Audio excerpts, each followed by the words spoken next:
So hello, কেমন আছেন? আশা করি সবাই ভালো। দেখে তো হয়তো বুঝতেই পেরেছ আমার নিউ ব্লগ।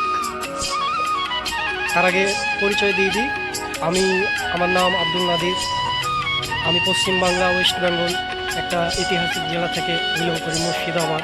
তোমরা তো সবাই জানো মুর্শিদাবাদ একটা সুন্দর ফুলের মতো একটা শহর বললেই হবে। মুর্শিদাবাদে দেখার মতো কিছু কিছু জিনিস আছে।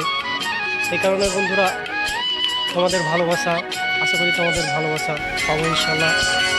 সো আমি এখন কেরালাতে থাকি, কেরালাতে কাজ করি। কেরালার যে সৌন্দর্য তোমাদের সামনে তুলে ধরবো, এবং আমার যে মুর্শিদাবাদ জেলার যে গ্রাম, যে সুন্দর গ্রাম তোমাদের সামনে তুলে ধরবো, এবং মুর্শিদাবাদে যতগুলো জিনিস সাথে তোমাদের সামনে তুলে ধরবো। আমি কেরালাতে কাজ করি, কেরালাতে এর্নাকুলাম ডিস্ট্রিক্টে আমি কাজ করি। আমি কাজের ফাঁকে ফাঁকে ভিডিও বানাই, ব্লগ বানাই। আমি কাজের ভিডিওগুলো তোমাদের সামনে দেখাবার চেষ্টা করি। আমার আশা করি তোমাদের ভালোবাসা পাবো।